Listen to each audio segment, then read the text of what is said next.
Good morning. Welcome again to Morning Devotions. Thank you again for our time together. Tonight again, Supernatural Conference with Pastor David Hall at Main Auditorium and carried live in all of our second campuses, East Campus, South Campus. It all starts at 7 o'clock tonight. Let's be there early and spend some time with Jesus before the service.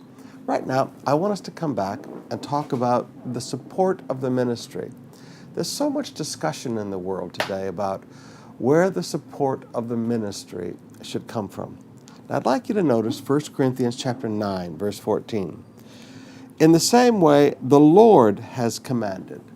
Jesus is the Lord. He just defines that earlier in chapter 8. There's one Lord, Jesus Christ. He said, in the same way, the Lord has commanded that those who preach the gospel should receive their living from the gospel. Now, if we're pastors and we're giving ourselves full time to the ministry, our living, Jesus commanded, must come from the ministry. Now, he gives illustrations.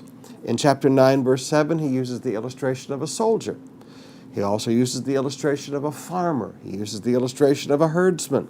He quotes from the Old Testament in verse 9, it is written, an oxen should not be muzzled when it's threshing the grain. Old Testament scriptures, everyday life illustrations. He says, listen, let's just be logical. A pastor who gives himself full time to the ministry should get their living from the gospel. This is what Jesus has commanded. Now in verse 12, Paul tells us that this is the right of the ministry. Let me read that verse to you. He said, if others have this right of support from you, shouldn't we have it all the more? This is a right that we have to be supported in our full-time work. I did not say supported to live in Forbes Park, but supported to live a good life. Now, he continues, he said, now, I didn't exercise that right. Now, he's straight up with these people. 1 Corinthians, and then you get over to 2 Corinthians 11, he brings it up again. He said, when I was with you in Corinth, I did not exercise this right. This was my right.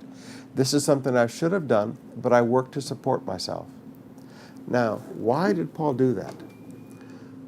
I see so many businessmen today that want to be part-time preachers, but they still want their beautiful life and their BMWs and everything brought about by their businesses, but they won't give up their business. They won't do like the apostles and walk away from their business to follow the call. And I'm sorry, that's just not right.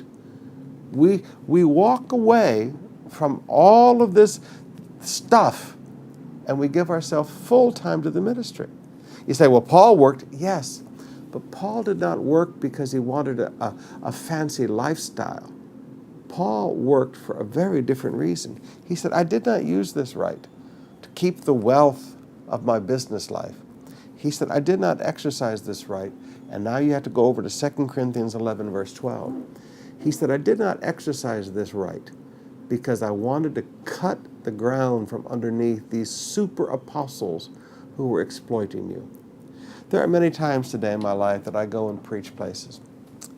I don't take an offering. I don't want an offering, nothing. You say, why are you doing that? Because I'm so tired of these fancy people going around trying to exploit everybody. At some point, we just need to back up and realize the pastors in your church, they have a right to get their living from the gospel, from the ministry, from the congregation that they serve. Paul, read through here in chapter 9, Paul is very clear, this is the Lord's command.